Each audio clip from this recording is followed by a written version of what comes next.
하나님이 살아 계시다면, 그죠? 하나님이 살아 계시다면 그 하나님이 원하는 대로 내가 살고 있는가 하는 질문 되게 중요하다고 생각합니다. 그리고 그 하나님이 원하는 구원의 방법대로 내가 구원을 받았는가, 이거 참 너무 중요한 질문이라고 생각합니다. 하나님이 살아 계신가? 그게 여러분 결정되었다면 그 하나님이 원하는 방법으로 내가 살았고 구원을 받았는가 하는 것이죠. 그래서 오늘 이 로마서 본문 말씀 우리 이미 주일날 지나왔어요. 근데 이제 더 자세하게 오늘 말씀을 나눌 텐데, 계속해서 지금 사도 바울이 달려온 길이 뭐냐면 우리에게 한 가지 깨달음을 주기 위해서 달려왔어요. 그건 뭐냐면 뭘까요? 사람 중에는 깨끗한 사람, 의인이 단 한 명도 없다. 이 깨달음을 위해서 지금까지 달려온 거예요. 오늘 말씀 이거를 하기 위해서 지금까지 계속 달려온 거예요. 그래서 우리 동성애자처럼 아주 눈에 띄는 변태적인, 그리고 자신들도 부인할 수 없는 그런 확실한 죄, 그것도 죄고 물론 그런 사람들을 보면서 나는 괜찮아 하면서 아주 경건한 척하는 도덕주의자들도 너희들도 죄인이다, 더 나쁜 죄를 또 짓고 있다, 그러면서 이런 사람들 다 보면서 이렇게 팔짱 끼고 웃고 있는 유대인들, 그렇죠? 우리는 태어나면서부터 달라. 우리는 하나님께 선택받은 사람들이고 할례를 받은 사람들이야. 이런 사람들조차도 여러분도 예외가 아닙니다. 지금 정신을 차려야 됩니다. 지금 계속 이렇게 달려왔잖아요. 그래서 오늘 마지막 말씀이 뭐죠? 다 인간은 누구나 다 죄인입니다. 왜 내가 죄인이라는 것을 아는 게 왜 이렇게 중요할까요? 그걸 확실히 깨달아야 하나님의 유일한 구원의 방법인 예수님을 의지하시기 때문이죠. 그래서 여러분, 저는 요즘 들어서 드는 생각은 뭐냐면요, 사람에게 가장 중요한 것은 정말 감사하는 마음과 회개하는 마음이 아닌가 하는 생각을 했습니다. 하나님 앞에 항상. 그러면요, 우리가 정말 하나님 앞에 어떤 존재인지를 제대로 깨닫는다면 우리의 삶은 교만해질 수가 없어요. 그리고 뭔가를 자랑할 수가 없죠. 그리고 남을 나보다 무시할 수가 없습니다. 내가 어떤 존재임을 깨달으면. 그리고 내가 이런 존재임을, 연약하고 죄인인 존재임을 깨달으면 분노하고 화내기보다는 그런 나를 용납해 주신 하나님을 감사할 수밖에 없대요. 그래서 우리 삶에는 어려운 일이 있어도, 저 말씀드렸잖아요, 어제도 어려운 일이 있고 오늘도 어려운 일이 있습니다. 휴가를 갔다 왔는데 이게 휴가를 갔다 온 건지 노동을 치고 온 건지 잘 모르겠어요. 그래도 감사하다. 왜냐하면 내 안에 우리 주님이 항상 살아계시니까. 그렇죠? 너무나 중요한 깨달음. 그 깨달음 중에 하나가 뭐냐? 우리는 다 죄인이다 라는 깨달음이죠. 그래서 오늘 본문 말씀 우리 한 절 한 절 같이 읽어보겠습니다. 오신 분들 자유롭게 식사하시면서 동참하시기 바랍니다. 자, 9절부터 18절까지 바로 이 구절은 기독교에서 말하는 전적 타락, 전적 부패, 영어로는 total depravity, 아주 전적으로 부패, 인간은 썩었다는 거예요. 그래서 도덕 시간에 여러분이 배운 대로 인간은, 인간을 보는 두 가지 관점이 있죠. 성선설, 그죠? 그래서 태어날 때부터 본질적으로 선하게 태어난다. 또 하나는 뭐죠? 성악설. 인간은 태어날 때부터 악하다. 기독교는 어디 쪽에 서 있죠? 성악설에 분명히 서 있죠. 그리고 전적 부패, 인간은 아주 하나님 보시기에 totally depraved 했다. 그러니까 완전히 썩어버렸다. 그래서 이것이 어디서 나왔냐면요, 존 칼뱅이 주장한 5가지 교리 중에 첫 번째 교리입니다. 인간은 전적으로 가망이 없다. 왜냐하면 이것이 전제가 돼야 예수님이 필요해지는 거거든요. 바울의 전개도 같습니다. 그럼 오늘 굉장히 유명한 말씀이고 기독교인이라 하면 꼭 알고 우리 마음속에 새겨야 할 귀한 말씀입니다. 자, 우리 같이 읽겠습니다. 시작. 그러면 어떠하냐? 우리는 나으냐? 결코 아니라. 유대인이나 헬라인이나 다 죄 아래 있다고 우리가 이미 선언하였느니라. 기록된 바 의인은 없나니 하나도 없으며 적 없고 하나님을 찾는 자도 없고 다 치우쳐 함께 무익하게 되고 선을 행하는 자는 없나니 하나도 없도다. 그들의 목구멍은 열린 무덤이요 그 혀로는 속임을 일삼으며 그 입술에는 독사의 독이 있고 그 입에는 저주와 악독이 가득하고 그 발은 피 흘리는데 빠른지라 파멸과 고생이 그 길에 있어 평강의 길을 알지 못하였고 그들의 눈앞에 하나님을 두려워함이 없느니라 함과 같으니라. 예, 이 말씀이 오늘 우리가 묵상하는 말씀입니다. 자, 그래서 인간의 전적 부패가 오늘 주제가 됩니다. 자, 여러분 여기에 혹시 오늘 읽으시면서 화가 나시는 분이 있나요? 그럴 수 있죠. 그렇지 않은데 너무 인간을 너무 이렇게 낮게 평가하는 거 아니냐. 예, 우리 파스칼이 이런 말을 했다고 합니다. 나는 이 세 가지 단어를 믿지 않는다. 의인, righteous man, 위인, 뭐 great man이라고 할까요?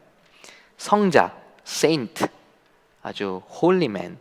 이런 단어가 이런 사람들이 존재한다는 것을 믿지 않는다. 이 땅에는 오직 한 가지 종류의 사람들만이 존재한다. 그들은 죄인이다. 파스칼이 이렇게 말했고요. 저도 동감입니다. 이런 말을 들었어요. 겉으로 굉장해 보이는 사람은 또 굉장한 비밀한 삶을 살고 있다. 예. 사람이 아무리 굉장해 보이고 거룩해 보이고 깨끗해 보여도 누구나 다 비밀스러운 삶을 살고 있다는 거죠. 그렇죠? 뭐 여러 번 말씀드렸습니다만은 그 말도 굉장히 좋은 말 같아요. 사람은 세 가지 삶을 살고 있다. 공적인 삶, 사적인 삶, 그리고 비밀스러운 삶. 이게 좋은 말 아니죠? 좋은 말 아닌데 우리의 모습이라는 것입니다. 자, 여러분 뭐 아프리카의 성자 슈바이처 잘 아시잖아요. 근데 그분에 대한 다른 사람들의 평가를 보면요, 이런 말들이 있습니다. 그분은 원주민과 끊임없이 싸우고 갈등을 일으켰으며 벌써 성격이 좀 있게 생기셨죠. 예, 치료하는 환자들에게 매우 냉정했으며 그들을 무시했다. 그리고 예수님의 신성을 부인하고, 우리 기독교에서 굉장히 떠받들잖아요. 근데 사실은 예수님의 신성을 부인하고, 그럼 굉장한 거 아닙니까? 성경의 권위를 격화시켰다라는 다른 가까이에서 있던 사람들의 평가가 있습니다. 우리는 굉장히 성자라고 그러잖아요. 성자. 그런데 성자 없다는 거죠. 우리가 알고 있는 월트 디즈니랜드, 우리 청년들 자주 가는데, 네, 굉장히 뭐 꿈을 주고 이 세계를 정말 살만한 곳으로 만든 사람이잖아요. 그런데 그의 다른 전기를 보면요, 이런 구절이 있습니다. 그는 평생 FBI 비밀 요원으로 지냈고 유대인에 대한 각별한 편견을 갖고 반유대주의의 운동을 벌였으며 심각한 알코올 중독자로서 밤을 지새우며 괴로워했던 사람이다. 그래서 마크 엘리엇이라는 사람이 이런 사람에 대해서 썼어요. 우리는 뭐 굉장한 분이잖아요. 예? 놀라운 분이잖아요. 그런데 한면엔 다 이런 모습이 있더라는 것입니다. 뭐 여러분 뉴스에 나오는 거 보세요. 굉장히 깔끔하고 또 존경할 만하고 거룩한 삶을 살았다고 생각하는 사람들이 정말 다 걸려 들어가는 모습들 보고 계시잖아요. 예를 들어 뭐 저런 배우는 정말 그럴 것 같지 않았는데 막 또 미투에 걸려서 막 배우들이 들어가기도 하고요. 그렇죠? 참 우리는 한 사람도 우리의 무엇으로 하나님 앞에 설 수 있는 사람이 없는데, 우린 자꾸 뭔가를 붙들고 하나님 앞에 그걸 가지고 자랑하고 서려고 한다는 것이, 그것이 구원받는 데 가장 큰 방해가 된다는 것입니다. 이걸 우리가 깨달을 수 있어야 할 텐데요. 예. 목사도 성도들을 볼 때 너무나 많은 것을 높게 평가를 합니다. 그러면 불행해지는 거고요. 성도들도 목사를 볼 때 너무 높게 평가하면요, 무슨 성자나 무슨 예수님처럼 생각하시면 참 힘듭니다. 다 죄인들입니다. 우린 다 죄인들입니다. 그래서 예수님의 칭의를 받았잖아요. 지난주에 말씀 나눴지만 칭의, 우리 안은 아직도 더러운 벌레가 막 그득그득한데 예수님이 하신 일 때문에 우리를 의롭다 하시는 것뿐이지 우리는 깨끗하지 않다는 거예요. 우리는 여전히 부족하고 연약하다. 그런데 누군가 그럼에도 불구하고 나는 그렇지 않습니다, 인간은 그렇지 않습니다 라고 말할 때 하나님이 비우시신다는 것이죠. 자, 한 가지씩 살펴보겠습니다. 깨닫는 자가 없다는 말은 뭘까요? There is no one who understands. 그래서 우리가 아무리 공부를 해도 이 팩트를 봐도 우리 지적 능력이 타락해 버렸다는 거예요. 우리 intelligent ability, 어떤 지적으로 제대로 해석할 수 있는 능력이 죽어버렸다는 거예요. There is no one. 그래서 여러분, 같은 팩트를 보고도 이게 하나님이 우주를 창조하신 게 아니라 오랜 시간 동안 가스가 만나서 폭발하고 거기서 아미노산이 생겨서 뭐가 나오고 뭐가 나오고 뭐가 나오고 뭐가 나와서, 여러분, 우리의 조상이 파충류입니다. 포유류의 조상이 파충류예요. 더 올라가 보면요, 공룡들이 우리의 조상이라는 거예요. 네, 같은 걸 보고도, 여러분, 컴퓨터 한 대가 모래 속에 떨어져 있어도 우린 금방 얘기하잖아요. 여기 사람이 있다, 테크놀로지, 어떤 지적인 존재가 있다. 그런데 이거 컴퓨터와 비교할 수 없는 인간의 몸을 보면서도 여기는 오랜 시간 동안 서서히 이렇게 만들어졌다, 이렇게 얘기하고 있다는 것이죠. 지적 능력이 타락해 버렸어요. 그렇죠? 또 우리의 지적 능력이 타락했다는 것을 여러분 어디서 느끼실 수 있나요? 같이 좀 생각을 해볼까요? 우리 깊은 곳으로 빠져드시지 마시고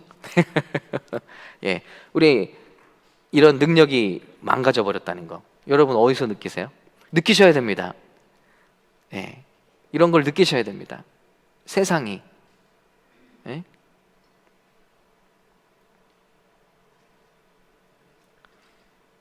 집사님 뭐 말씀하세요. 뱉으세요. 그냥 편하게 뱉으십시오.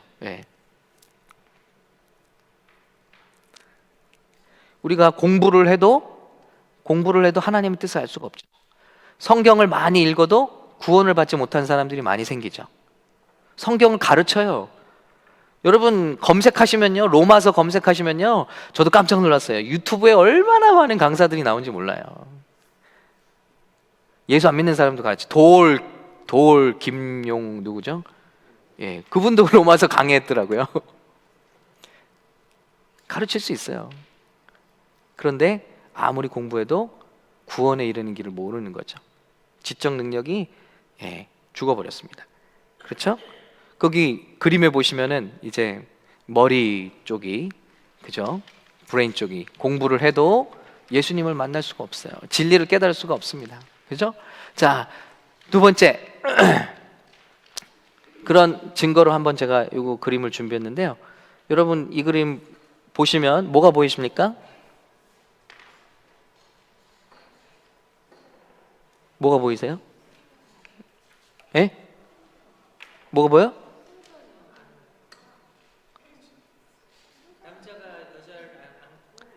네, 그죠?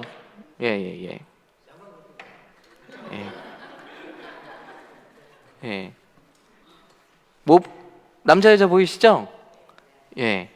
이게 우리 타락한 지적 능력이라는 거죠.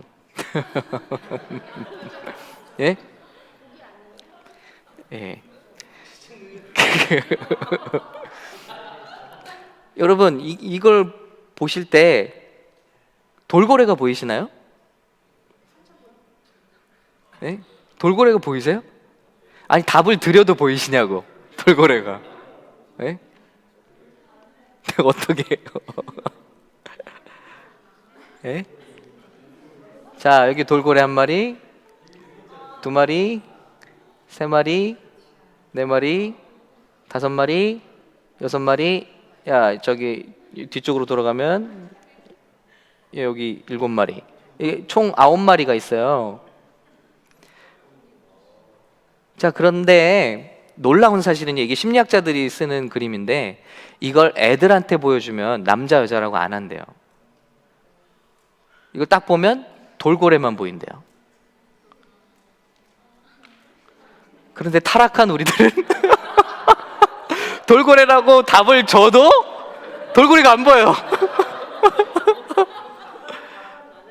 예?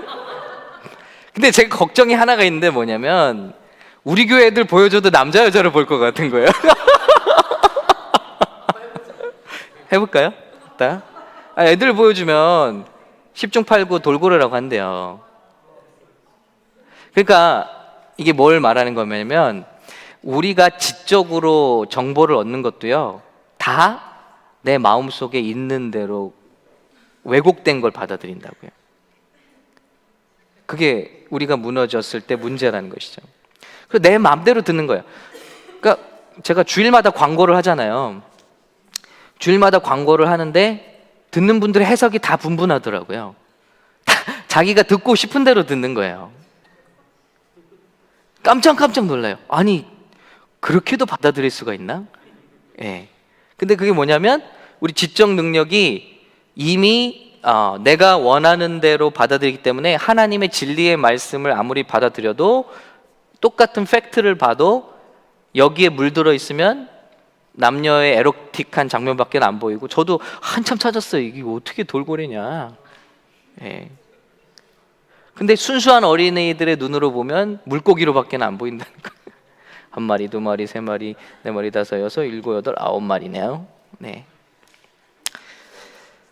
자, 집에 가서 너한테 테스트 해봐야지. 금방 알 수 있어. 너 이거 음란물에 노출이 됐는지 안 됐는지. 자, 이게 우리 지적 능력의 타락 한 예라는 거죠. 네, 넘어가겠습니다. 두 번째, 하나님을 찾는 자도 없다. 이건 무슨 타락을 의미할까요? 아니 우리 말씀도 공부하고 예배도 드리고 기도도 하는데 no one seeks God. 하나님을 찾지도 않는다. 이것은 우리의 믿음이 왜곡됐다는 것입니다. 대표적으로 여러분 다 기도하는데 예수 믿는 사람들도 열심히 기도하는데 자기 뜻대로 되지 않으면 화를 냅니다. 응답되지 않으면 화를 내요. 그건 뭐죠? 하나님이 주시는 것을 받는 믿음, 하나님을 하나님 되게 하는 기도와 믿음이 아니라 하나님을 찾는 것 같은데 내 기대와 내가 이미 다 짜놓은, 내가 만들어 놓은 하나님을 찾고 있다는 거예요. 그러니까 하나님을 찾는 자도 없습니다. 그리고 하나님을 찾는 것도 대부분 어느 때죠? 내가 뭔가 위험에 공경에 처했을 때, 아니면 이런 문제를 넘어가고 싶을 때, 그럴 때만 우리가 잠깐 하나님을 찾았다가 또다시 문제가 해결되거나 좋은 시간이 오거나 회복이 되면 우리는 이내 하나님을 잊어버리기를 잘한다. 세 번째는요, 하나님을 찾아요. 하나님을 찾지만 스스로 하나님을 찾을 수 있는 능력은 없다는 거예요. 아무도 그렇게 하지 않는다. 우리가 하나님을 진심으로 다윗처럼 사랑하고 우리가 주님을 갈망한다는 건 뭐일까요? 성령님께서 우리를 도와주시지 않으면 우리 스스로 하나님을 찾아 나올 수 없다. 그럼 한번 돌이켜 볼까요? 오늘 저와 여러분의 마음 가운데 오늘 말씀 시간인데 비도 오고 그러는데 갈까 말까 날씨도 춥고 또 그렇다는데 근데 여러분이 이 자리에 오실 수 있던 거는 내가 하나님을 사모해서만이 아니라 성령님이 도와주셨기 때문이죠. 그렇죠? 그렇지 않고는 아무도 하나님을 찾을 수가 없습니다. 이 시간에.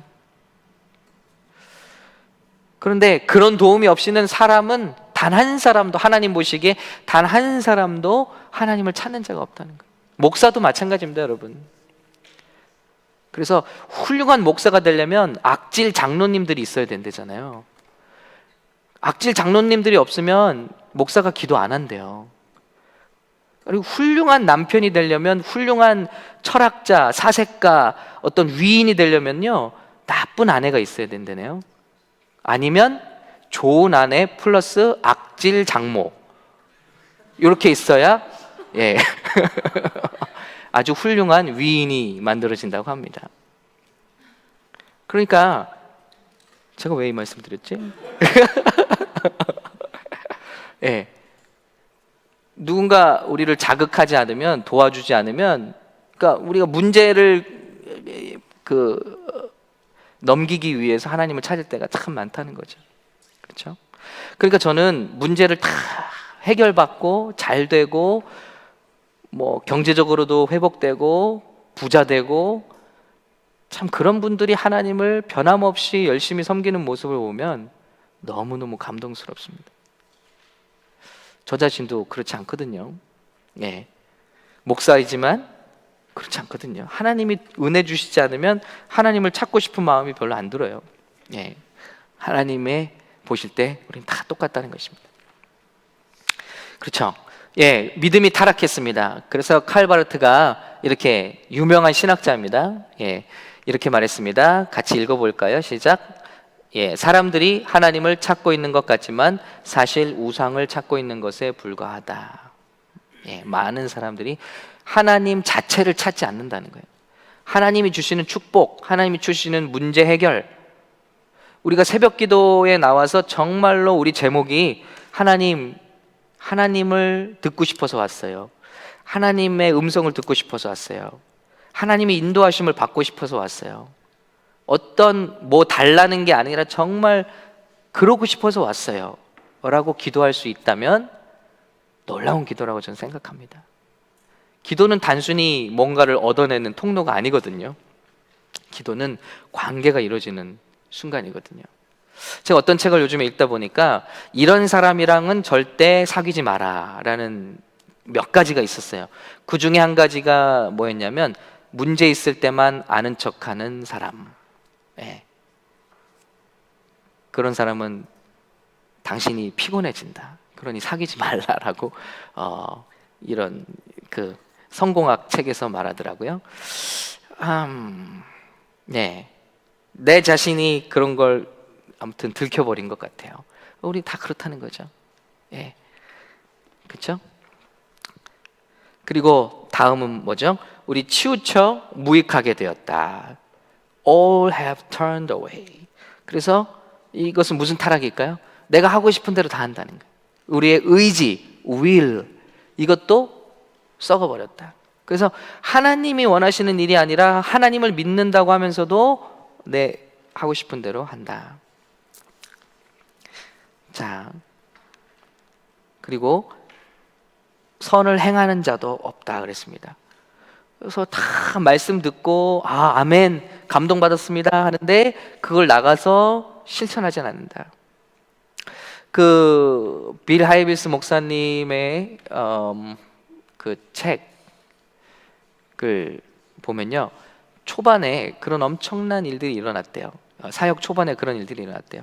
사람들이 용서에 대한 설교를 들으면 다 여기저기서 예배가 끝나고 다 전화를 거는 그런 진 풍경이 벌어졌답니다. 이게 진정한 성령의 역사는 거죠.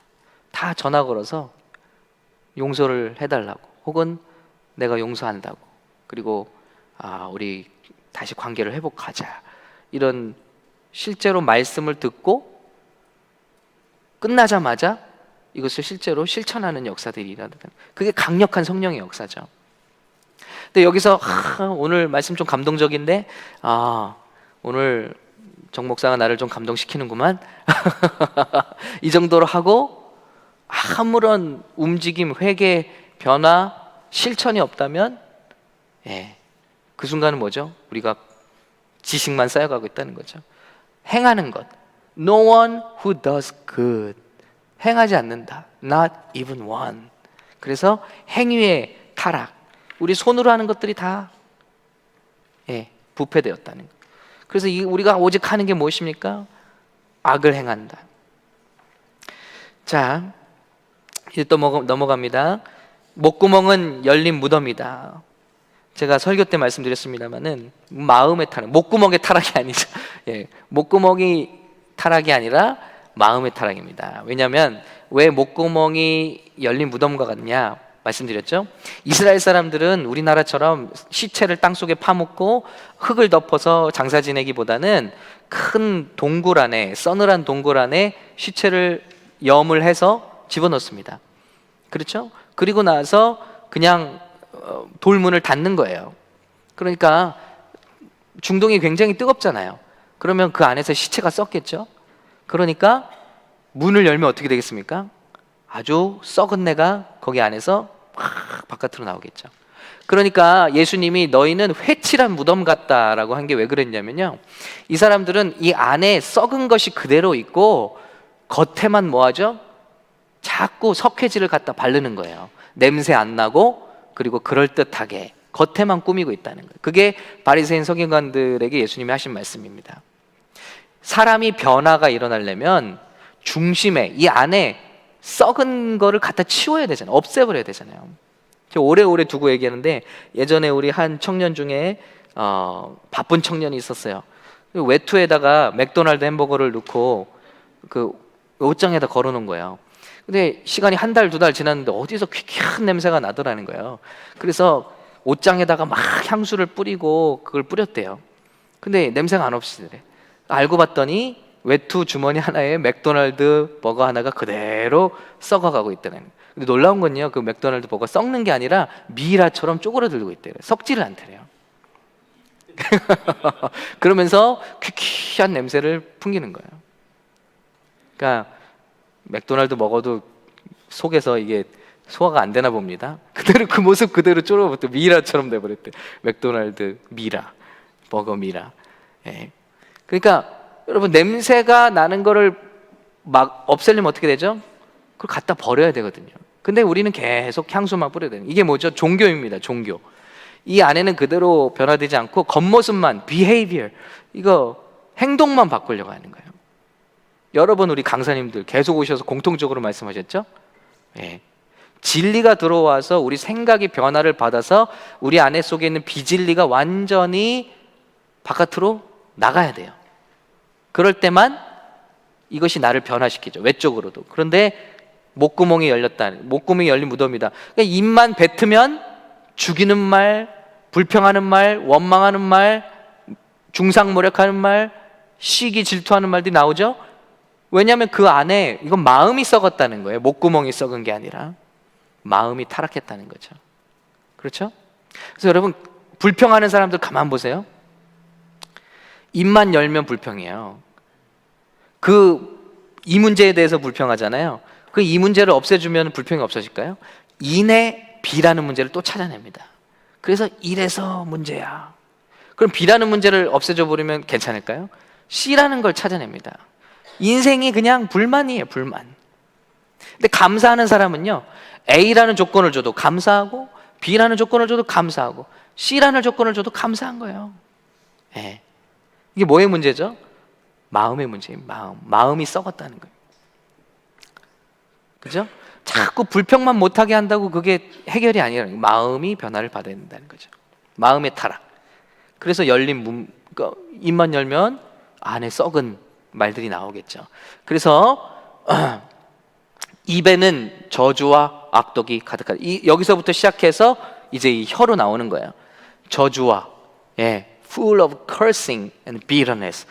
아주 남들을 향한 저주, 비판, cursing, 그리고 bitterness, 쓴 것들을 뱉어낸다. 그러니까 그 사람의 말을 듣고 계속 침체되고 다운되고 이런 거는 뭐죠? 그 사람의 마음이 지금 지옥이라는 겁니다. 근데 그 사람, 이런 사람들이 있어요. 그 사람 옆에 가면 굉장히 힘이 나고 용기가 나고 막 그 말에 그렇게 기쁨이 오고 그런 사람들이 있죠. 그런 사람 마음이 천국이 이루어졌다는 것입니다.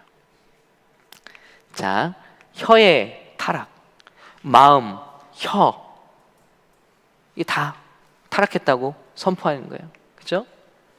자, 그리고 발은 어떻죠? 발. 여러분 그 그림을 한번 보세요. 지적 안 당하는 데가 없나? 마음으로부터 손, 발, 머리, 다 썩었다고 그러죠. 그들의 발은 swift to shed blood. 사람들을 피 흘리는데 빨리 달려간다. 그래서 이거 뭐죠? 관계가 다 썩었다는 거예요. 사람들 피 흘린다는 건 뭐죠? 억울하게 만든다는 거예요. 피해보게 만든다는 거예요. 상처 입게 만든다는 거예요. 관계를 깨뜨리는데, 그런데 참 부지런하게 달려간다는 거예요. 지금까지 한 20년 가까이 목회를 하면서 느낀 게 뭐냐면요, 좋은 생각, 좋은 말을 하는 사람들은 부지런하지 않아요. 그런데 참 희한하죠? 시험 들게 하고 갈라지게 하고 사람을 쓰러뜨리는 사람들은 쉬지 않아요. 일주일 내내 사람을 만나더라고요. 참 하나님을 경외하고 예배 잘 드리고 참 좋은 하나님의 양들은요, 어떻게 보면 너무 답답해. 우리도 막 빨리 가서 막 진리를 말하고 세우고 권면하고 그러면 좋은데, 이 사람들은 다 믿는 구석이 있어서 넉넉해요. 그런데 참 한 사람에다가 시험에 들게 한 사람은 여기저기 그렇게 바빠요. 그러니까 회사 일, 뭐 여러 일도 바쁜데도 불구하고 사람을 만나요. 열심히. 그리고 열심히 전화하더라고요. 저는 그걸 보면서 깨달았습니다. 아, 이런 일에는 사람들이 정말 바빠하는, 분주하구나. 정확히 말씀해요. 우리의 발은 사람 피 흘리는 데는 빨라요. 그런데 하나님의 일을 하는 데는 완전히 슬로우 모션이에요. 그죠? 예. 뭘 한다고 해도 한 달 동안 막 작정을 하기 시작해요. 지금 한 달 전부터 작정을 해야 돼요. 그죠? 특별 새벽 기도 한다 그래도 한 달 전부터 마음을 막 갈고 닦아야 돼. 가야지. 목사님 기도해 주세요. 이번에 새벽 기도 나올 수 있게 기도해 주세요. 그런데 죄 지러 가는 데는 그냥 자동으로 막 가요. 결단 같은 거 필요 없어요. 그죠? 그 발은 피 흘리는데 빠르다. 여러분, 이것이 우리의 모습이라는 것입니다. 이것을 얘기하고 싶어서 지금까지 온 거예요. 예. 여러분, 우리가 이렇게 형편없는 사람들이에요. 모르겠어요. 왜 이렇게 형편없는 우리를 주님이 그토록 사랑하시는지. 그래서 예수님이 오셨습니다. 예수님이 오셔서 하나씩 다 회복시켜 주셨어요. 우리의 깨진 머리, 지성, 그것은 무엇으로 덮어주셨죠? 예수님의 이 가시면류관으로 완전히 머리를 덮어주시고 피로 범벅이 되셨다. 여러분, 예수님이 돌아가실 때 죽으시면서 당하신 고통은요, 하나하나 다 하나님의 계획이 있어요. 그냥 우연히 된 게 아닙니다. 먼저 예수님이 십자가 지기 전에 그러기 상태가 되기까지 맞으셨죠. 죽기 직전까지 맞으셨습니다. 그건 뭘 위해서라고 하셨죠? 그분이 채찍에 맞으심은 우리의 힐링, 우리 나음을 위해서다. 예수님은 목숨만 십자가에서 버리셔도 우리를 충분히 대속하실 수 있는 하나님의 생명이세요. 그런데 뜻하지 않게 본디오 빌라도가 이게 잔머리를 쓰다가 이렇게 죽도록 때려갖고 놔주면 예수를 놔달라고 할지 동정을 받을 줄 알았어요. 그런데 죽도록 때려서 내놨는데 이번에 뭐라 그래? 십자가에 못 박으라는 거예요. 본인도 깜짝 놀랐죠. 그러니까 예수님은 일반적으로 십자가 지는 사람들이 맞지 않아도 되는 몰매를 맞으신 거예요. 근데 성경은 그게 하나님의 계획이었다. 왜요? 예수님은 우리의 영혼만 구원하시는 분이 아니라 이 땅에 사는 동안 저와 여러분을 질병에서 구원하시는 분이다. 아멘. 그래서 십자가를 볼 때 예수님의 이 살점이 뜯어져 나간 상처를 볼 때 우리는 기도할 수 있어요. 하나님, 제 질병도 깨끗이 고쳐 주시옵소서. 이게 주님의 약속이에요. 우연이 하나도 없다는 거예요. 예수님이 그런데 그렇게 매맞고 피를 철철 흘리면서 그러기 상태가 돼 있는데 로마 군병들이 가서 뭐 하죠? 그 가시나무를 꺾어다가 예수님 머리에다 푹 씌우고, 성경에 보면 자 여기 나오겠죠? 자, 총독의 군병들이 예수를 데리고 관정으로 들어가서 온 군대를 그에게 모으고 그 옷을 벗기고 홍포를 입히며 가시면류관을 엮어. 이스라엘의 가시는요, 가시가 이만하대요. 그리고 굉장히 딱딱하대요. 그리고 영화에서 멜 깁슨 영화의 패션 오브 크라이스트 보시면 알겠지만 그 표현을 잘 해놨어요. 이걸 꺾으면서 군병도 막 찔려서 막 피를 흘리는 거예요. 그러면서 막 하면서. 근데 제가 거기서 보는 건 뭐냐면, 아니 저렇게 헥틱한 거잖아요. 이게 뭐 쉽게 되는 것도 아니고 어려운 일이에요. 그런데 그런 과정을 겪으면서까지도 예수님의 머리에 그걸 씌우는 심보가 뭐냐는 거죠. 주님의 뜻이라는 거예요. 아무것도 저항하지 못하는 아주 불쌍한 죄인인데 면류관을 엮어 그 머리에 씌우고 갈대를 그 오른손에 들리고, 갈대라고 되어 있지만 영어로 보면 스틱이라고 되어 있습니다. 스태프. 그래서 유대인의 왕이여 평안할지도 하다가 그 스태프를 빼앗아 그의 머리를 때렸다. 그럼 어떻게 됐습니까? 여러분, 이 머리에 약간만 긁혀도 피가 줄줄 흐르잖아요. 이런 가시가 막 여기를 나무떼기로 탁탁 때렸다는 거예요.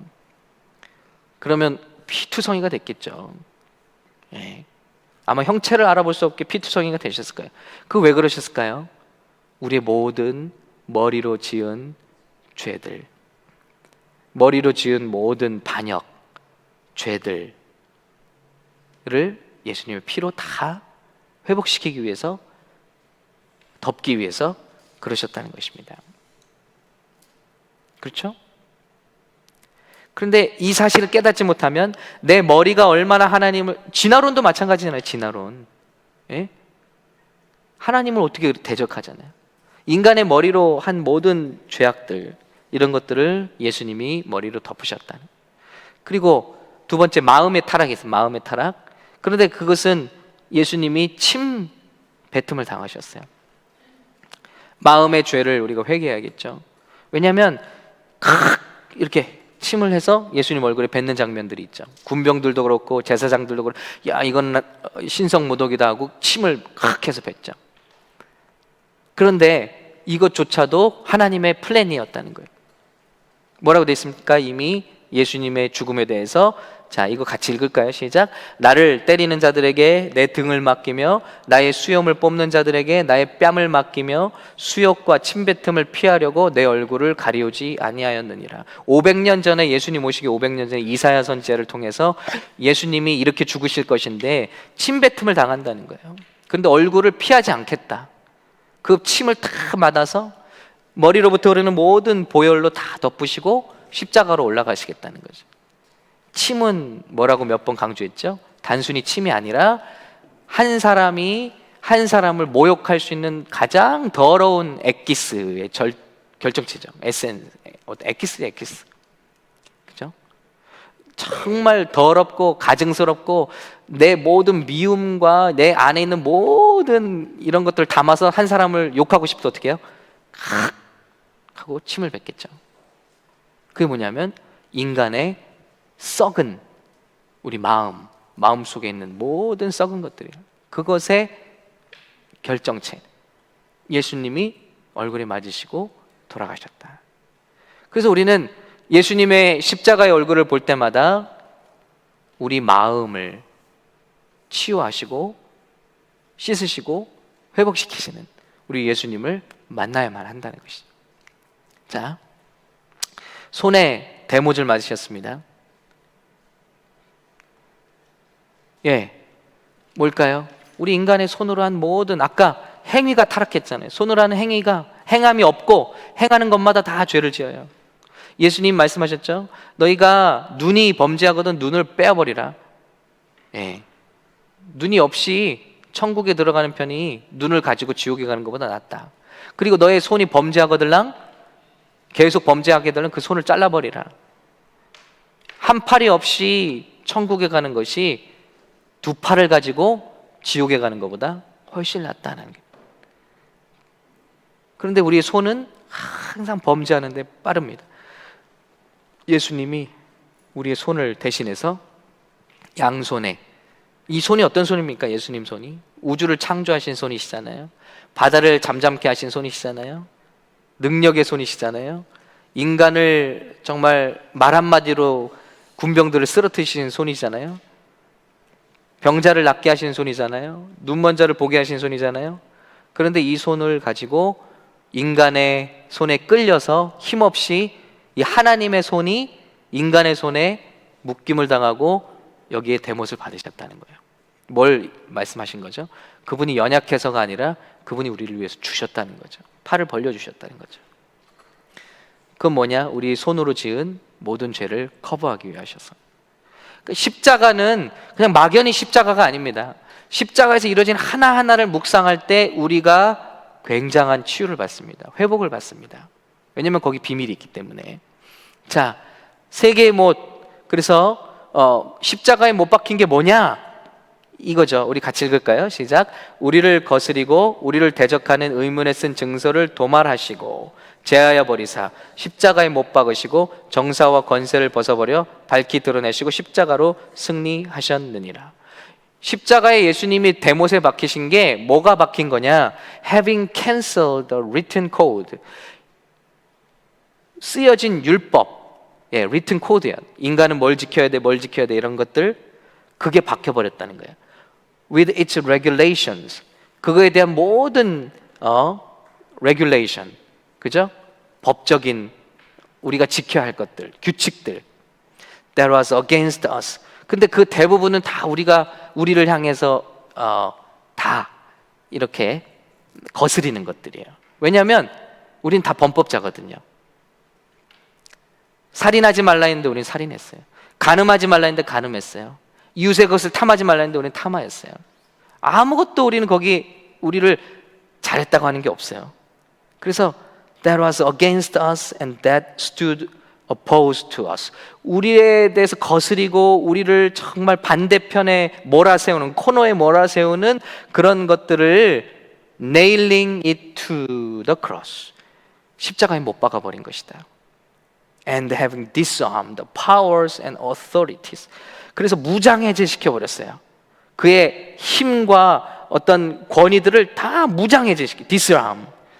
무장해제됐어요. 십자가에서. He made a public spectacle of them. 그것들을 사람들이 보는 앞에서 다 볼거리로 만드시고 무장해제시키셨다는 거예요. Triumphing over them by the cross. 십자가에서 이렇게 승리하심으로. 그러니까 십자가에 못 박힌 거는 예수님이 아니라 예수님이 그렇게 죽으심으로 우리를 향해서 막 요구하는 법적인 효력들, 법의 문제들, 율법들, 계명들 이런 것들을 다 십자가에 못 박아서 없애버리셨다는 거예요. 그러니까 손으로 한 거 따져보면요, 손으로 한 거 따져보면 우리가 얼마나 많은 죄를 지었어요, 이 손을 가지고. 그렇죠? 근데 십자가에 못 박히셔서 그 모든 기록들을 다 없애버리셨다는 거예요. 할렐루야. 와, 이 믿음을 가지고 십자가를 바라보면 내 손으로 한 모든 죄가 주님 보실 때는 없는 거예요. 그렇죠? 주님의 약속이니까. 그런데 십자가를 백날 봐도 아무런 감흥이 없어요. 아무런 고백이 없어요. 신앙 고백이 없어요. 그렇다면 십자가를 백날 봐도 구원과는 상관이 없겠죠. 그러나 어떻게 믿는 마음으로 바라보느냐. 자, 또 십자가에 박힌 게 뭐래요? 같이 읽겠습니다. 시작. 그리스도 예수의 사람들은 육체와 함께 그 정과 욕심을 십자가에 못 박았느니라. 네, Those who belong to Christ Jesus have crucified the flesh with its passions and desires. 우리의 정과 욕심, 예수님이 못 박힌 게 아니라 우리 과거의 정과 욕심의 사람이 십자가에 죽어버렸대요. 그럼 어떻게 돼요? 우리는 이 십자가를 믿는 순간 다시 태어나죠. 그래서 예전에는 예수 믿으면서도 정과 욕심, passions and desires, 여러 가지가 있겠죠. 디자이어들에는 육신의 정욕, sexual desires, 또 어떤 뭐가 있죠? 안목의 정욕. 예. 우리의 눈으로 보고 갖고 싶어하는 그 모든 것들, 그래요, 그죠? 그리고 또 이생의 자랑, 그런 모든 것들 우리 다 십자가에 못 박혔다는 거예요. 예수님의 못이 그렇게 우리의 것을 죽여버렸다는 거예요. 그러니 놀라운 십자가죠. 자, 발에 맞으신 대못, 예수님이 이렇게 발을 포개고 보통 십자가형의 못에 이렇게 대못을 박잖아요. 자, 아까 뭐라 그랬죠? 우리의 발은 피 흘리는데 빨리 가잖아요. 그렇죠? 은혜 받는 데는 그렇게 힘든데 피 흘리는 데는 발이 엄청 빨라요. 근데 예수님이 그 발을 대못을 맞으시고 우리를 위해서 피를 흘려주셨다. 여러분 어때요? 우리가 다 고백하는 대로 예수님은 다 해결해 주신 거예요. 그러니까 인생에서 제일 큰 깨달음이 뭘까요? 자꾸 죄를 회개하는 거죠. 내 죄를 발견하는 거죠. 왜냐하면 그걸 발견하는 만큼 십자가를 간절하게 쳐다보게 돼요. 내 죄를 발견하는 만큼 예수님을 간절히 찾게 돼요. 그러면 예수님을 그렇게 간절히 찾게 되는 만큼 그 사람은 예수님을 얻게 돼요. 그러니까 인생에서 제일 중요한 발견은 내가 죄인인 것을 깨닫는 발견. 그러니까 사도 바울은 이것을 위해서 지금까지 계속 얘기하는 거예요. 예. 자, 예수님이 그렇게 발에 십자가를 맞았죠. 그렇기 때문에 우리가 예수님의 십자가를 믿는 사람은 죄에 대해서 이렇게 새로운 태도가 생기죠. 같이 읽을까요? 시작. 우리가 알거니와 우리 옛사람이 예수와 함께 십자가에 못 박히신 것은 죄의 몸이 멸하여 다시는 우리가 죄에게 종노릇하지 아니하려 함이니. 십자가를 진심으로 내 죄인을 깨닫고 믿은 사람은 다시는 예전처럼 끌려다니지 않아요. 막 driven by passion, driven by desires. 옛날엔 그랬어요. 그래서 이게 막 나를 잡아 끌면 힘없이, 너무 힘없이 그냥 줄줄줄줄 따라다녔어요. 그게 바로 죄의 노예였던 거예요. 그런데 이제는 우리가 어떤 능력이 생겼죠? NO라고 말할 수 있는 능력이 생겨버린 거예요. 왜냐하면 옛사람은 내 안에서 힘을 잃고 죽어버렸기 때문에. 제가 저희 아이들한테 항상 심어주는 말이 있습니다. 너희는 NO라고 할 수 있다. NO라고 할 수 있다. NO라고 해라. 누군가가 너희가 원치 않는 걸 자꾸 권한다 해도 NO. 누가 너희에게 그런 손을 뻗친 자에도 NO. 왜냐하면 바로 이것 때문에 우리에게는 NO 할 수 있는 힘이 있다. 예전에는 없었어요. 예전엔 내가 그걸 쫓아다녔어요. 근데 이제는 누가 나를 유혹해도 NO 라고 말할 수 있는 것은 옛사람이 예수와 함께 십자가에 죽어버렸기 때문에. 그렇죠? 그러니까 예수님의 십자가는 정말 놀라운 것입니다. 그래서 오늘 말씀의 끝을 보시면요, 죄의 결과들이 나오고 있습니다. 아까 그런 죄들을 쭉 하고, 아니 우리가 원하고 싶어서 그렇게 했으면 좋은 결과들이 있어야 되는데 그렇게 내가 원하는 걸 쫓아다녔는데 결과는 뭐였어요? 파멸과 고생이 그 길에 있다. 그죠? Misery mark their ways. Ruin and misery. 내 뜻대로 안 돼요. 잠깐 잡히는 것 같은데. 뭐 갬블에 빠지는 분들 얘기, 뭐 한국에 무슨 뭐 연예인 또 갬블하다가 걸렸더라고요. 한 번 호기심으로 했는데 그렇게 됐대잖아요. 예. 자기가 너무 놀라웠고 싫었다. 예. 내가 이렇게 빠지는 게 잠깐은 굉장히 좋은 것 같고 이게 나를 이렇게 채워주는 것 같은데 가면 갈수록 이게 아닌데 그러면서 계속 끌려가는 거죠. 늪에 빠져드는 것처럼. Ruin and misery. ruin이란 건 뭐죠? 다 망가져 버리는 거예요. 내 삶이 다 망가져 버려요. 이걸 정신 차리고 돌아본 순간 내 삶이 다 망가져 버렸어요. 그죠? ruin이죠. ruin. misery. 그리고 그걸 쫓아갈 땐 그렇게 좋았는데 끝나고 나니까 misery. 고통이 찾아오는 거예요. 이게 여러분 다 우리 한 번씩 쫓아봤잖아요. 파멸과 고생. 평강의 길을, 여러분 성경이 너무 놀랍지 않나요? 인간을 지으셨기 때문에 인간을 너무 잘 아시는 거예요. 평강의 길을 알지 못하고 평강이 없어요. 그렇게 쫓아가고 얻어보고 쫓아가고 얻어보는데 내 마음은 피스풀하지가 않아요. 그죠? 내가 하고 싶은 대로 다 해봤는데 피스풀하지가 않다. 놀라우리만큼. 그리고 그들의 눈에는 하나님을 두려워함이 없느니라 함과 같으니라. There is no fear of God before their eyes. 이런 것들을 쫓아가 보니까 짐짓 알면서도 쫓아가 보니까 나중에는 하나님 두려워하는 것도 없어지더라는 거죠. 그래서 예수 믿는 사람 중에 도덕의식, 윤리의식이 빵인 사람들이 너무나 많습니다. 하도 많이 그런 죄를 지어봐서 간이 떨리지도 않는 거예요. 그리고 어떤 죄의식도 없어진 거예요. 이거는 정말 이제 끝장난 거죠.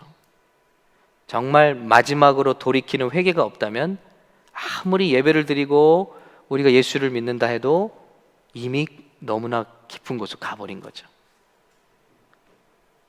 그럼 여기서 회복될 수 있는 길은 뭘까요? 우리가 그것은 성령님을 통한 회복입니다. 아까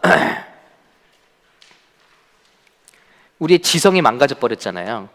그래서 말씀을 들어도요, 말씀을 공부를 이렇게 해도요, 그냥 여기서만 맴돌아요. 왜냐하면 지성이 망가졌어요. 믿음도 망가졌어요. 그런데 이것을 회복하려면 말씀이 들어오죠. 그러니까 우리가 죄인임을 깨닫는 첫 번째 길은 뭐죠? 가장 거기 맨 마지막에 제가 질문을 썼습니다만은 우리의 죄를 깨달을 수 있는 가장 좋은 도구, 툴은 뭐예요? 말씀, 율법이에요. 율법. 그래서 하나님이 율법을 주신, 제일 마지막 장에 있습니다. 하나님이 율법을 주신 이유는 율법을 통해서 우리가 얼마나 형편없는지를 빨리 발견하라는 거예요. 율법이 없이는 힘들어요. 그러니까 자꾸 동성애를 합법하려고 하는 거예요. 마약을 합법하려고 하는 거예요. 왜냐하면 법 자체가 이걸 합법이라고 해놓으면 사람들이 잘못이라는 것을 속으로는 느껴도 이걸 서프레스 해버려요. 그러니까 죄의식이 없는 거예요. 그러니까 마귀는 계속해서 불법을 합법으로 바꾸려고 하겠죠. 그러니까 우리 망가졌어요. 율법이 제일 좋은 도구인데 율법으로는 우리가 깨끗해질 수가 없어요. 그리고 율법을 보는 우리 마음도 망가졌어요. 지성이 망가졌기 때문에. 그러니까 반드시 뭐가 필요하죠? 빛. 화장실 얘기했잖아요. 화장실 들어갈 때 거울을 봐야지만 우리가 씻을 수 있죠. 근데 거울을 어둠 속에서 보면 하나도 안 보이잖아요. 그러니까 반드시 화장실 갈 때 불을 켜죠. 그 불이 뭐다? 성령의 도우심이 있어요. 예수 믿을 때 성령의 도우심이 필수라는 거죠. 왜냐하면 성령은 어떤 영이죠? 자, 7가지 성령의 별명입니다. 첫 번째, 여호와의 영, 지혜의 영, 총명의 영, 모략의 영, 재능의 영, 지식의 영, 여호와를 경외하는 영. 우리가 성령을 받으면, 성령의 도우심을 받으면 자, 어떤 작업이 많죠? 보면은 지적인 작업들이 많아요. understanding. 아까 no one understand잖아요. 그죠? 그런데 여기 보니까 spirit of wisdom, spirit of understanding. 그러니까 말씀을 딱 읽을 때 이게 그 얘기구나. 이게 내 얘기구나. 딱 깨달음이 오는 거예요. 근데 성령의 도움이 없으면 말씀을 아무리 강론하고 말씀을 주일 예배 참석해도 그 얘기가 다 여기를 지나가는 거예요. 남 얘기예요. 그런데 성령이 도우시면 이게 내 얘기다, 내 얘기. 깨달아지는 거예요. The spirit of counsel. 내 마음을 확 집어들고 들어오시는 거예요. 카운슬이 뭐예요? 내 마음에 상담하시는 거잖아요. 내 마음. 그리고 might. 성령은 내가 할 수 없는 일을 하게 만들어요. 그래서 술 취하면 사람들이 왜 고백도 하고 술 취하면 사람들이 막 싸우기도 하고 용기를 내잖아요. 마찬가지로 성령이 충만하면 막 힘이 넘쳐요. 그래서 내가 할 수 없어 전화를 해요. 그래서 나를 용서해줘. 자녀한테 무릎을 꿇을 수 있어요. 날 용서해 주겠니? 성령님만이 하시는 거예요. The spirit of the knowledge. 우리 어떤 지혜적인 부분만이 아니라 말씀 자체를 문자적으로 깨달을 수 있는 능력도 주시죠. 그 말씀을 연결할 수 있는 능력들도 주시죠. 그리고 중요한 게 있어요. The fear of the Lord.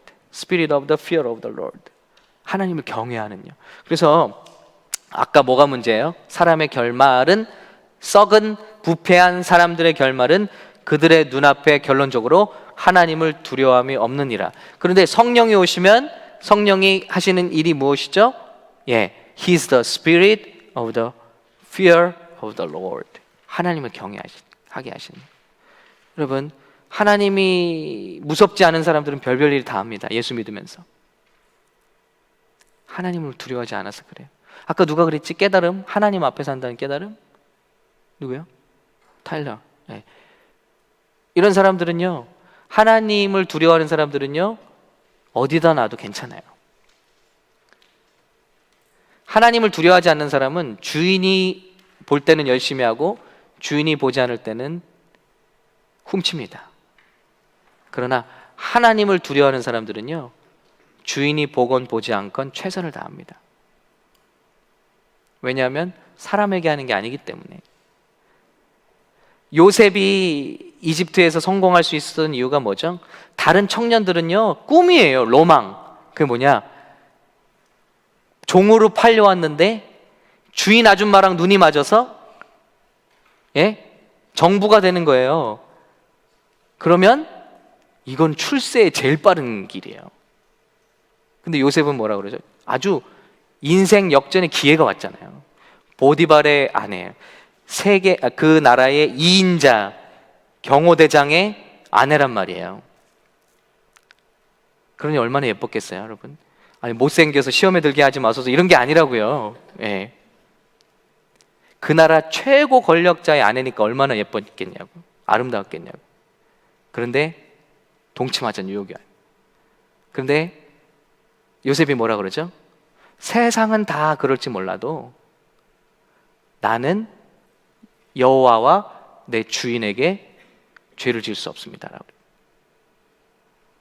이게 여호와를 두려워하는 사람이거든요. 성령이 충만한 거예요. 다니엘이 잡혀갔는데 목숨을 걸고 우리는 채식 주십시오. 우린 괜찮습니다. 감히 말할 수 있죠. 사자굴 앞에서도 떨지 않고 말할 수 있죠. 성령 충만한 거죠. 하나님을 두려워하는 거죠. 근데 우리가 예수 믿는다면서도 두려워 벌벌 떨어요. 벌벌 떨어요. 어떤 사람은 관계 때문에, 관계가 신이에요. 하나님이 신이 아니라요. 관계가 깨지면 어쩔 줄은 몰라 하고 막 그 관계, 너무 관계에 연연하지 마세요, 여러분. 관계가 신이 돼버릴 수 있습니다. 그러면 관계가 신이 돼버리면요, 마귀가 관계를 통해서 그 사람을 컨트롤해요. 우리가 가장 두려워하는 게 뭡니까? 그게 우리 신이에요. 우리 하나님이에요. 신분, 영주권, 중요한 거지만요, 그거를 두려워하는 순간 마귀가 그 코를 갖고 꿰어요. 우리 인생을 컨트롤해요. 의사의 진단, 여러분 중요한 거지만 두려워하지 마세요. 그거를 내가 두려워하기 시작하면 마귀가 온갖 것들을 그걸 걸어서 우리 인생을 꿰어갑니다. 돈이요, 통장의 돈 다 마찬가지입니다. 우리가 예수를 믿는데 성령 충만하지 않으면 두려워하는 대상은 다 따로 있어요. 그렇지 않아요? 두려워하는 건 다 따로 있어요. 그 사람이 두려워하는 게 뭔지를 보면, 어떤 사람은 아내를 두려워하죠. 어떤 사람은 남편을 두려워하죠. 어떤 사람은 자녀가 어떻게 될까, 자녀 성적 때 어떻게 떨어질까 두려워하죠. 그 사람은 성적이, 이 세상 성공이 신이에요. 그 사람 두려워하는 게 그 사람 하나님입니다. 여러분, 제가 뭘 두려워하는 것 같이 보이세요? 아내를 두려워하는 것 같이 보이시나요? 한번 돌이켜 보세요. 내가 두려워하는 게 뭘까? 그게 내가 섬기는 하나님입니다. 성령님이 충만해 오시면 여호와를 경외해요. 하나님을 두려워해요. 내가 하나님 앞에 어떻게 살았는지, 사람들 앞에 어떻게 사는 것보다 하나님 앞에 내가 어떻게 사는 사람일까, 이게 더 중요한 거예요. 사람들 보는 앞에서 그것이 아니라 내가 하나님 앞에 어떤 사람일까, 이것이 항상 생각되는 거죠. 이게 성령의 역사입니다. 그리고 오시면은 불을 밝혀주시니까, 내가 이런 죄를 짓고 있구나. 내가 사람 볼 때는 지금 이 시대의 모든 사람들이 다 짓는 죄이긴 하지만 성령님이 나를 딱 비춰주실 때 이것은 내가 죽을 죄구나. 이런 것들이 불이 팍 들어오는 거죠. 그러면 빨리 회개하고 회복될 수가 있어요. 사울이 이걸 잃어버렸어요. 그래서 자꾸 핑계 대는 거예요. 핑계 3번 딱 대고 삼진 아웃 돼버렸어요. 너무나 무서운 일이죠. 내일 새벽 때 나눌 얘기인데, 자, 그래서 율법에는 뭐가 더해져야 우리가 참 회개가 일어날 수 있죠? 오늘 말씀을 통하면 율법에 Holy Spirit, 성령님의 도우심이 반드시 필요하다. 율법 자체는 거울이에요. 거울로 막 몸을 닦나요? 나 몸을 깨끗이 해야겠다, 그런 일은 없어요. 근데 이 일을 하는 사람들이 있어요. 바리새인, 막 율법으로 자기가 깨끗해지려고 그래요. 아니요, 율법을 볼 수 있도록 빛이 비춰져야 되고 성령의 역사가 필요하고, 회개하면 무엇 때문에 씻어지죠? 물과 피, 예수님의 물과 피로 우리가 비누와 물처럼 닦여지는 거예요. 그래서 예수님의 십자가, 아까 우리가 묵상한 거 한 가지 한 가지, 손으로 진 죄는 예수님의 손, 우리 머리로 진 죄는 예수님의 머리, 우리 모든 육체 질병들은 예수님의 채찍질 맞으심, 이런 것도 묵상할 때 고쳐진다는 거죠. 자, 그래서 참 회개는 뭐냐? 메타노에오라고 해요. 우리에게 구원을 주시는 회개는. 그런데 메타는 다르다는 뜻이고, 노에오는 생각하다라는 뜻이에요. 그 회개는 뭐냐면 생각 체계를 완전히, 가치의 체계를 감정, 이게 달리 느끼다라는 게 아닙니다. 달리 생각하다. 회개는 가치 체계가 완전히 바뀌어야 되는 거예요. 그래서 이 모든 것, 우리의 지식, 신념, 아까 머리, 마음, 말이면 말, 손이면 손, 이것이 완전히 말씀으로 통해서 변화된 거예요. 그것이 참 회개라는 것입니다. 그때만 살 수 있다는 거예요. 자, 그러려면 말씀이 필요하고, 거듭 말씀, 성령이 필요하고, 또 우리 결단이 필요하죠. 그래서 전적인 찬양도 마찬가지, 전적인 회개도 마찬가지. 우리가 예배할 때 왜 은혜가 안 되죠? 전적인 예배가 안 되기 때문에. 그래서 아까 말씀드린 것처럼 하나님을 섬긴다는 것은 머리로만 섬기는 게 아니라, 입술로만 섬기는 게 아니라, 우리의 마음과 행위, 이 모든 게 다 회복이 돼야 되는 거예요.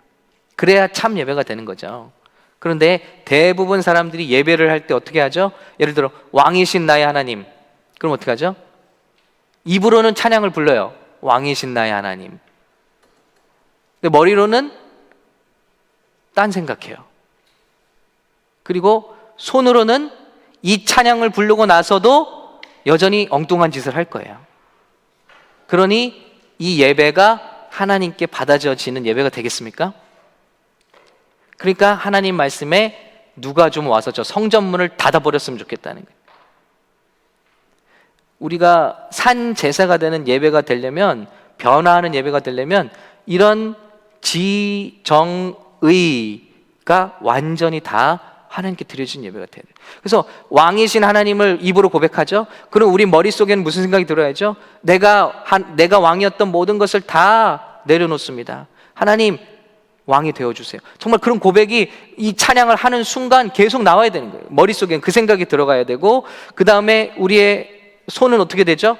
왕이신 하나님이라면 내가 무릎을 꿇을 수도 있고, 그리고 이 찬양이 끝난 다음에 내가 회개할 부분을 생각할 수도 있고, 그만둬야 될 부분을 생각할 수도 있고, 찾아가야 될 부분을 생각할 수도 있고, 찬양 한 번을 해도 그것이 엄청난 은혜가 될 수 있다는 거죠. 그것이 전적인 찬양, 전적인 회개가 된다면요.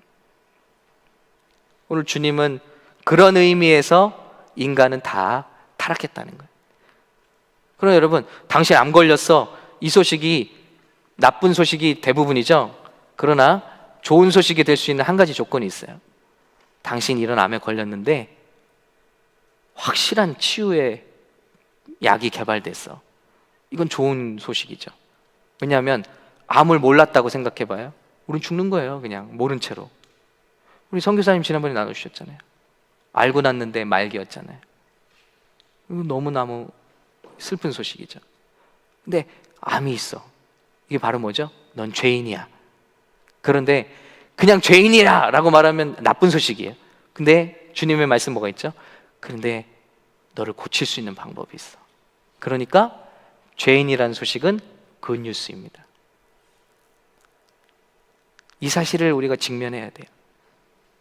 나는 죄인이구나. 그런데 이게 굿뉴스예요. 왜냐하면 그것을 고칠 수 있는 약과 방법이 다 있으니까요. 그건 뭐냐? 예수님의 십자가 사건과 성령님의 도우십니다. 그러니까 제일 인생에서 중요한 깨달음은 뭐죠? 죄인 된 깨달음. 그 성경에서 말씀하신 죄가 바로 나였구나. 그렇다면 전적인 회개, 전적인 예배, 전적인 회복이 다 가능하다는 것입니다. 그래서 여러분, 무슨 세미나 많이 다니고 그럴 필요 없다고 저는 생각해요. 예배 정말 예배 한번 잘 드리면요 회복이 일어나요. 찬양 한번 제대로 드려보세요. 왕이신 하나님, 이거 뭐 우리 너무 오래된 찬양 아니야? 오래된 찬양이 뭐가 문제예요? 그걸 100번 해도 아무런 마음에 감동이 없는 게 문제지. 새 찬양이 없어서 뭐가 문제예요? 마음이 새로워지지 못하는 게 문제지. 새 찬양은요, 물론 멜로디를 새롭게 하는 것도 새 찬양이지만 주님이 원하시는 새 찬양과 새 예배는 뭐냐면 우리 마음을 새롭게 하는 예배입니다. 그래서 왕이신 하나님 어때요? 여러분, 그리고 따지고 보면 찬송가는 수백 년 된 노래들이에요. 그렇죠? 그런데 어때요? 그걸 들을 때 우리 마음에 막 감동이 일어나잖아요. 회개가 일어나잖아요. 고백이 일어나잖아요. 그게 새 찬양이라고. 무슨 밴드가 없어서 우리가 은혜 못 받나요? 아니요. 무반주로 예배도 은혜 받을 수 있어요. 그게 진짜 예배라고 생각합니다.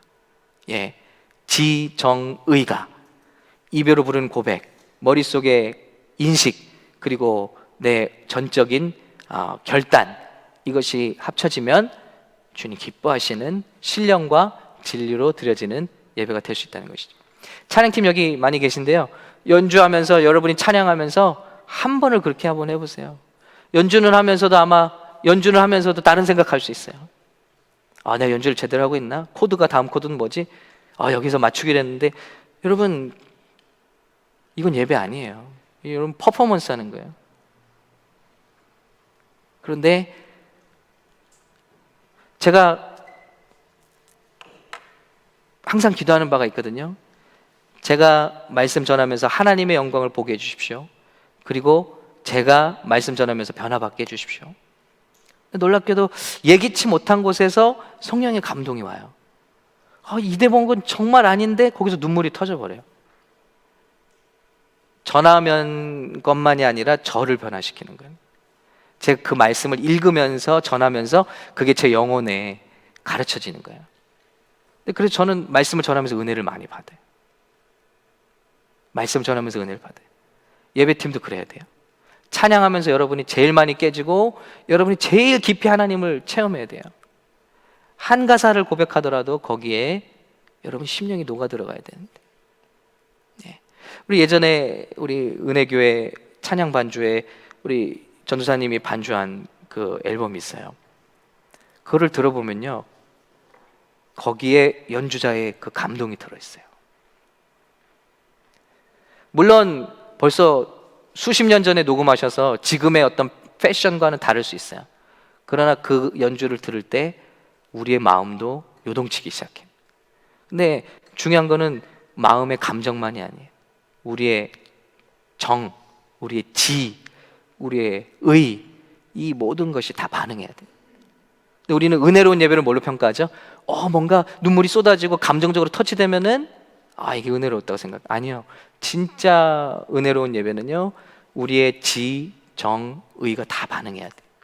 그래서 한 찬양을 들어도 그 반주의 한 소절만 들어도 알 수 있어요. 여기에 녹아져 있다. 연주자의 마음이 녹아져 있다. 마찬가지로 우리가 하는 이 모든 고백이 이 세 가지, 망가진 이 모든 것들을 회복시키시는 주님의 은혜로 인해서 하게 된다면 거기에 놀라운 하나님의 역사가 나타나게 될 줄로 믿습니다. 오늘 또 무슨 설교가 됐네요. 그래서 이 사실이 중요한 거죠. 인간 모두가 스스로 어찌할 수 없는 죄인임을 깨닫는다면 어떤 일이 일어날까요? 여러분, 예수님을 바라볼 수밖에 없죠. 매 순간 예수님을 어떻게 의지하지 않고 대담하게 살아요. 정말 대담한 분들이죠. 내가 그렇게 연약한 것을 알기 때문에 주님을 의지하지 않으면 어떤 것도 할 수 없는 거예요. 그럼 겸손해지겠죠. 그리고 예수님을 찾는 사람이 되겠죠. 그리고 구원받은 자의 삶, 감사하는 삶이 되겠죠. 나는 이렇게 부족한데 나를 오늘 살게 하신다. 나를 변화시키신다. 무서운 말씀이 있어요. 구원받은 자의 삶이 이렇게 된다면 이거 우리가 잘 한 번 구원은 영원한 구원이라고 누가 말했냐면 칼뱅이 말했어요. 장칼뱅. 기독교에서, 장로교에서. 그러니까 우리 장로교 백그라운드 오래 계신 분들은 이거에 젖어 있어요. 한 번 구원은 영원한 구원이다. 그런데 비판을 많이 받고 있죠. 그렇지 않다라는. 자, 히브리서 6장 4절입니다. 우리 같이 읽을게요. 시작. 한 번 빛을 받고 하늘의 은사를 맛보고 성령에 참여한 바 되고 하나님의 선한 말씀과 내세의 능력을 맛보고도 타락한 자들은 다시 새롭게 하여 회개하게 할 수 없나니 이는 그들이 하나님의 아들을 다시 십자가에 못 박아 드러내놓고 욕되게 함이라. 그랬습니다. 이 말씀을 기억하시기 바랍니다. 우리가 받은 구원은 예수님이 마지막 피 한 방울, 물 한 방울까지 흘려서 우리를 회복시켜 놓은 거예요. 근데 이런 모든 것을 우리가 깊이 체험하고 심지어 빛도 맛보고 은사도 맛보고 성령에 참여한다고 하나님의 선한 말씀과 내세의 능력까지 맛봤습니다. 그럼에도 불구하고 다시 내가 쉽게 이렇게 who have fallen away, to be brought back to repentance. 그러면 어떻게 되느냐? To their loss, they are crucifying the Son of God all over again and subjecting him to public disgrace. 예수님의 십자가를 욕되게 하는 것이다. 그래서 우리가 다시 회개할 수 없는 지경까지 갈 수 있다는 것입니다. 그래서 회개가 중요해요. 매일매일 회개, 돌이켜봄. 제가 여러분께 우리 한번 소개하고 싶은데요. 사람이 이게 몸이 회복되는 게 있잖아요. 그런데 우리의 스피릿, 이모션, 우리의 모든 감정이 회복되는 길이 있대요. 날마다 예수님은 아침 저녁으로 기도하셨잖아요. 근데 일본의 이 어떤 그 닥터가 이제 정신을 많이 연구하는 닥터가 썼는데요. 그 책의 일부를 제가 오늘 읽었어요. 근데 그게 뭐냐면 하루에 3줄의 일기를 쓰는 버릇을 하라는 거예요. 그게 우리 정신을 굉장히 고친대요. 자기 전에 우리를 숙면에 들게 한대요. 3줄의 일기, 3줄. 많이 쓰려고 하지 말고. 첫 줄은 뭐냐? 오늘 내가 한 일 중에 잘못한 일. 두 번째 줄은 뭐냐? 내가 자랑스러운 일. 세 번째 줄은 뭐냐? 내일 내가 이루어야 되는 일들. 이 3줄만 딱 적고 여러분 잠에 드는 버릇을 갖는다면 저는 이것이 다 성경에 있다고 생각해요. 오늘 내가 하나님 앞에 회개할 일. 그거 아니에요. 믿는 사람들에게는. 두 번째는 오늘 내가 그래도 감사한 일 한 줄로. 세 번째는 뭐라고요? 내일 이루어야 되는 일. 하나님의 도움이 필요한 일. 그럼 어떻게? 그게 제가 새벽에 기도하는 내용이거든요. 내가 회개하는 거, 그리고 감사한 일, 그리고 하나님의 도움이 필요한 거. 이거 기도하는데 의사들이 밝혀내는 거예요. 이렇게 3줄만 매일매일 일기 쓰면요 당장 며칠 안에 숙면을 취하게 된대요. 잠을 못 이루는 사람도. 정신이 리셋된대요. 그래서 오늘 제가 찾은 게 뭐냐면요 여러분 실질적인 도움을 드리는 거예요. 3줄 일기라는 앱을 찾아봤어요. 3줄 일기 아세요 혹시? 3줄 일기. 여러분의 아이폰, 안드로이드 폰이든 다 어디든요 한국 사람이 개발한 건데 3줄 일기인데요. 하루에 딱 이 3줄만 일기를 쓸 수 있어요. 그리고 거기에 사진 한 장을 딱 첨부할 수 있어요. 그럼 너무 예쁘게 이게 여러분 일기장이 되고요. 이 일기를 부부가 같이 쓸 수도 있고 원하면 여러분 혼자 쓸 수도 있고 그리고 이 일기를 여러분 모아지면 나중에 이걸 책으로 여러분이 인쇄할 수도 있어요. 그래서 우리 신앙에서 정말 중요한 게 뭐냐? 나를 돌아보는 것, 나를 만나는 것, 회개하는 것, 그리고 감사하는 것, 그리고 하나님의 도움을 바라는 것. 이 3줄. 그래서 저도 시작을 했습니다. 그래서 여러분 찾아보시면 굉장히 인터페이스도 예뻐요. 그리고 이미 70만이 넘게 아마 이 사람들이 앞으로 인스타그램 한국 사람들인데 인스타그램에 감히 도전장을 낸다고 하더라고요. 그런데 굉장히 빠른 속도로 증가하고 있습니다.